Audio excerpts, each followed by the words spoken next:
गौरव जी, क्या मन ही मन इसे एक्सेप्ट कर चुका है विपक्ष?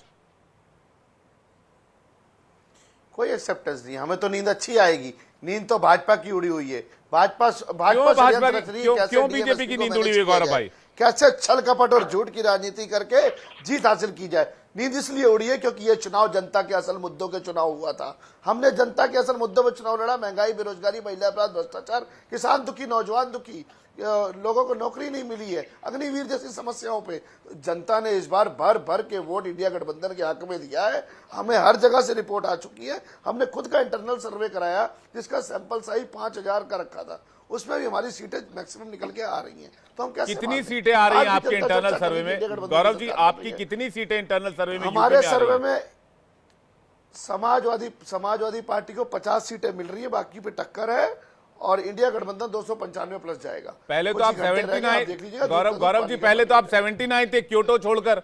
आपने एक काशी की सीट का नाम क्योटो रख दिया, मतलब क्योटो नहीं जा रहे। बात कर रहे हैं, एग्जिट पोल की बात कर रहा हूँ, बाकियों पे टक्कर है ना। मैं ये तो नहीं कह रहा हार रहे हैं, बाकी पे टक्कर है। तो आप 50 सीट यूपी से दे रहे हैं, बाकी 295 खड़गे जी कह रहे हैं, यानी कि इंडिया ब्लॉक को ओवरऑल पूरे इंडिया से लगभग 240 सीटें आ रही हैं। बिल्कुल बिल्कुल बिल्कुल ठीक है, मैं इसमें रोहित भाई का जवाब चाहूंगा, उसके निवान जी आपके पास आ रहा हूं। रोहित भाई। नहीं, समाजवादी पार्टी के प्रवक्ता ने कहा हमें अच्छी नींद आएगी। भाई साहब, आप नींद में ही हो। सच्चाई यही है, क्योंकि जो आंखें खुली रख के सोता है उसको कोई नहीं जगा सकता है। जो सोने का ढोंग कर रहा होता है उसको कोई नहीं जगा सकता है। इसीलिए शायद हम आपका साथ छोड़ के चले गए, क्योंकि आप पूरी तरीके से नींद में हो। देखिए, बीच में मत बोलिए प्लीज, बीच में मत बोलिए प्लीज, बीच में मत बोलिए। आपका नाम रोहित अग्रवाल नहीं है, कृपया करके बीच में मत बोलिए, बीच में मत बोलिए। 3 सवालों का जवाब नहीं नहीं नहीं, आप अपने टर्न में आपने नहीं दिया, क्योंकि आप नींद में थे। गौरव जी, मैं आपके दोबारा आऊंगा, आप नोट करके रखिए, जवाब दे दीजिएगा। रोहित जी को पूरा कर लेने देते हैं। रोहित जी, तो देखिए, स्थिति पूरी तरीके से साफ हो चुकी है। आज अखिलेश यादव जी ने कहा कि कफन बांध लो, करो या मरो। तो भाई साहब, ये उत्तर प्रदेश है, यहाँ पे कार्यकर्ताओं को कफन वफन मत बंधवाओ। ये बाबा की सरकार है, यहाँ बुलडोजर की सरकार है। आप तो चले आओगे लंदन, यहाँ कार्यकर्ता के पीछे छीछा लेदर हो जाएगी, वो जेल में जाएगा इतनी गर्मी में, और उसके लिए आफत हो जाएगी। तो देखिए, स्थिति है कि अराजकता फैलाने की कोशिश मत करिए। पूरी तरीके से देश ने जो मैंडेट दिया है उसको हम भी स्वीकार करेंगे, आप भी स्वीकार करिए। अभी तो एग्जिट पोल आया है ना, कल तक इंतजार तो करो। इतना अधीर क्यों हुए चले जा रहे हो? क्या आपको पता है कि आप हार रहे हो? आप तो ऐसे अधीर हुए चले आ रहे हो जैसे हार गए हो। अरे ईवीएम लुट गई, ईवीएम बर्बाद हो गई। कल जीत गए तो क्या होगा? क्या कहोगे, यही ईवीएम अच्छी लगेगी आपको? थूक के चाटने का काम करोगे क्या? तो भाई साहब, कम से कम थोड़ा सा तो बर्दाश्त करो ना। कल अभी 12 घंटे रह गए, 12 घंटे में तो पूरा रिजल्ट साफ हो जाएगा कल तक।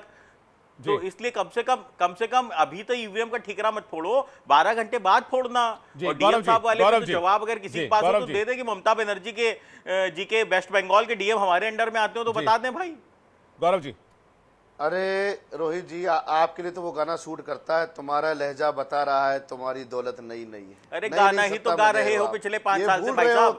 सफाई से बाहर ही नहीं आ पाए हो। अब दोबारा सफाई में वो टेम्पो उतर नहीं पाएंगे। जो हवा में उड़ के उड़न खटोले उतरते थे सफाई में टेम्पो की तरह, अब वो दोबारा उतर नहीं पाएंगे, क्योंकि गाना ही तो गा रहे हो। सफाई महोत्सव से बाहर आ जाओ। अब वो मुजरे दोबारा देखने को नहीं मिलेंगे। वो जो मुजरा देखा है आपने, वो मुजरे आपको दोबारा देखने को नहीं मिलेंगे। कितना मन बनाया, ये चंद घंटों के बाद पता चल जाएगा, जब चंद घंटों में रिजल्ट आउट होंगे और इंडिया डेली लाइव पर सबसे तेज रिजल्ट आएंगे। गौरव जी और रोहित भाई एक एक करके मैं जल्दी से रोहित जी का रुख कर लेता हूं। जल्दी से रोहित जी हमारे साथ जुड़े हुए हैं, लेकिन प्रभात जी का रुख कर लेता हूं जल्दी से। एक सवाल प्रभात जी आपके लिए, मनोज झा ने जो बयान दिया उस पर कुछ कहना चाहेगी कांग्रेस पार्टी?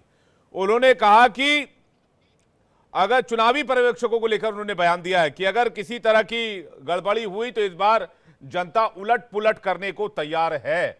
इसके क्या मायने हैं? क्या वो आरजेडी के काडर को या इंडिया ब्लॉक के काडर को कुछ कहना चाह रहे, कोई संदेश देना चाह रहे हैं?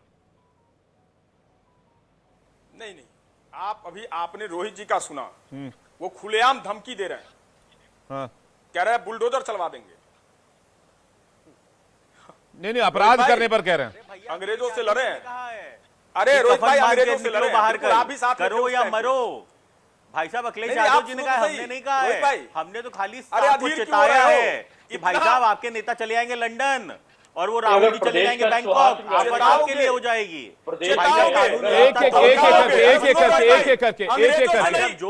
एक एक करके हर्ष स्वीकार है, आप भी स्वीकार करना, अपने नेताओं के चक्कर में मत पड़ना। एक जाएगा लंदन, एक जाएगा बैंकॉक, हमें मत धमकाना भाई साहब। तो इसलिए कृपया करके कानून व्यवस्था खराब करने का काम मत करना, फिर अगर वरना निजी फिर रोते टिप्पणी हुए करोगे दिखाई रोहित भाई पड़ोगे तो इसी फिर चैनल शुरू हो पे। जाऊंगा मैं।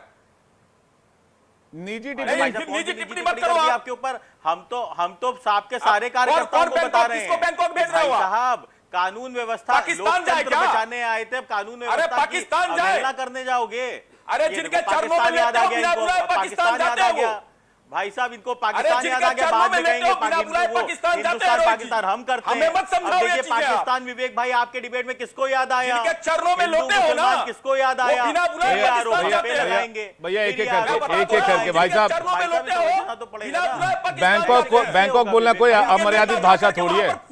प्रभात जी रोहित जी बताते हैं जी, प्रभात जी रोहित जी, एक एक करके क्लोजिंग रिमार्क क्या है? मैं जल्दी से क्लोजिंग रिमार्क लेता हूँ, क्लोजिंग रिमार्क नहीं। प्रभात जी, बैंकॉक कोई अमर्यादित भाषा थोड़ी है। अब मुझे बताइए ना, कितनी सीटें कल रिजल्ट वाले दिन? कल हम लोग फिर मिलेंगे। तो रोहित जी अपने नेता के साथ चले जाए ना। आप दे दीजिएगा, टिकट दे दीजिएगा, चले जाएंगे, घूम घाम के आ जाएंगे। अब आप टिकट दे दीजिएगा, घूम लेंगे थोड़ा सा, लेकिन आप फाइनल नंबर बता दीजिए। पैसा नहीं है हमारे पास। बोल तो रहे, टिकट ले लीजिएगा आप। प्रभात जी, फाइनल नंबर बता दीजिए जल्दी से। विमल जी से नंबर लूं मैं उसके बाद। आपका नंबर क्या कह रहा है? मैंने एक सवाल गौरव जी से पूछ लिया है, आपका नंबर क्या कह रहा है प्रभात जी? मेरा बिल्कुल स्पष्ट आकलन है। जो लोगों से कल भी हमारी एक मीटिंग थी, हम सारे लोग पूरे देश के इकट्ठे हुए थे, सबने एक आंकड़ा दिया कि ये एग्जिट पोल नहीं है, ये भारतीय जनता पार्टी के कार्यालय में तैयार करी गई रिपोर्ट है। ठीक है भैया, ठीक है। आपका नंबर क्या है? आपका नंबर क्या है? कथा कथित गोदी मीडिया। आपका नंबर क्या है सर? वो छोड़ दीजिए, आप अपने रिजल्ट को लेकर आश्वस्त है। कितना नंबर आपका? खड़गे साहब ने स्पष्ट तौर पे बता दिया है, हम मेजोरिटी के साथ गवर्नमेंट में आ रहे हैं। ठीक है, निवान जी आपका नंबर जल्दी से बताइएगा।